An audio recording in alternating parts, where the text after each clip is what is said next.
What's up guys, my name is Ace, and Season 4 of Modern Warfare 2 is quite a short season compared to what we've been used to throughout the year. And it turns out, assuming that timer on the Battle Pass is currently accurate and we have 29 days remaining, we should be coming up on our mid-season updates no later than next week. It's actually possible this week, although I think if it was coming this week, we would have heard something by now. So my guess at the moment is going to be next Wednesday, since they usually launch on Wednesdays.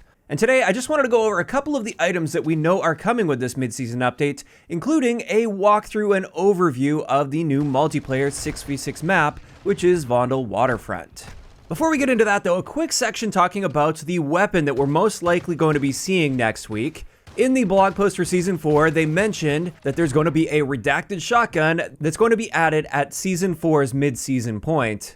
And up until now, the one leaked shotgun that we have, based on data mines, is the Tavor TS-12. So this is what I'm expecting to see, and this is likely to be a very fast-firing, semi-auto shotgun. Although we still don't have a single full-auto shotgun in the game, which is a little bit surprising, so maybe Infinity Ward will stretch reality a little bit and convert this into a full-auto shotgun, but at least in real life, this is a semi-auto shotgun. Now let's get into the map, which is Vondel Waterfront, and obviously this is taken from a section of the Vondel map. And in some earlier blog posts, this is the one good clear image we got of a section of the waterfront area, although it kind of looks like we have DMZ bots patrolling there, and therefore I think this image was probably just taken from the DMZ mode, and it is very likely this map isn't going to be exactly one-to-one in the multiplayer experience compared to the DMZ experience, because of course they have to block certain areas off and have a clearly defined border for a multiplayer map. And just like with Kunstenart District, I suspect we'll be seeing a handful of changes to cover placement,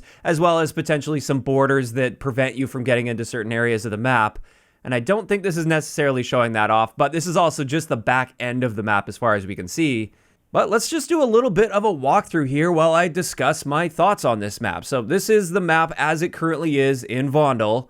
Although I would really hope for the multiplayer version, we're not going to be seeing all this fog and it's going to be a bright, sunny, clear day like we saw in that blog post image. But overall with this, it appears to be a fairly small to medium-sized map. I mean, it's not tiny by any means, but I definitely wouldn't call this a large map. And since we have these docks, there are going to be a lot of narrow laneways as well that players will be traveling through. And I do suspect another big change we'll be noticing here for the multiplayer version is I think it's going to be unlikely we'll have access to the rooftops. Sure, I think we're definitely going to have access to the second stories of at least many of these buildings, especially the primary two buildings in the middle, where we have windows in that second floor overlooking the middle area of the map.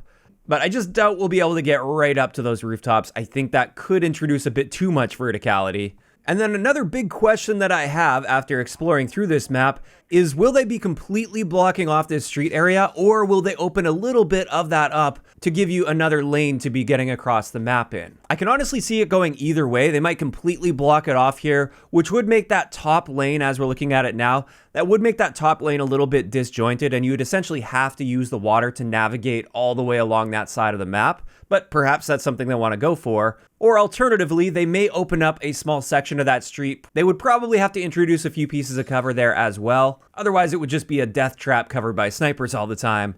So that area is still up in the air as far as I can tell. But one of the big things I'm actually excited for with this map is we're finally getting another map where water is going to play a fairly significant role in the map. One of the big things they marketed with this game early on and really hyped up a lot was how much they've worked on the water mechanics and the swimming and things like that. And then when you look at standard multiplayer, swimming is basically non-existent outside of Zarqwa Hydroelectric. Like, there may be some very limited options in areas like the swimming pool in Himmelmatt Expo, but that's pointless. That's just a death trap going in there. Or even on Kunstenart District, there is a little bit of a water area, but that side of the map doesn't really get utilized too often, especially for swimming. So I wouldn't say it's a very consequential section of the map for swimming.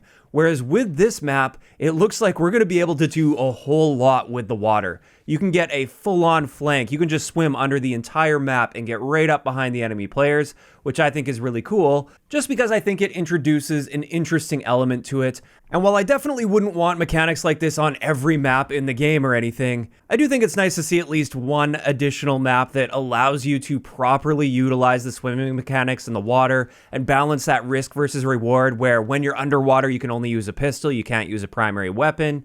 I think it does add that extra layer of depth to the gameplay experience on this map, and I am excited to see how that ends up playing out. But then finally, just a few additional thoughts I have on this. It looks like we are going to have two very clear power positions on this map, and that's going to be the second floor of the red building. So looking out from this window right here, or the balcony next to it, in addition to the opposite power position, which is going to be this balcony on this building right here, and possibly even the rooftop if they don't block off this stairway here. I suspect they may block that stairway off though, because I think that would provide a little too much power to this side of the map. But that's just my best guess based on what we're seeing here. And with that in mind, when we're looking at the mid-map area, I definitely think we're going to have to see some more cover placements here, because the current state of the cover in this area, I don't think is going to be sufficient to really encourage people to approach that mid-map area, especially with those power positions overlooking that mid-map area.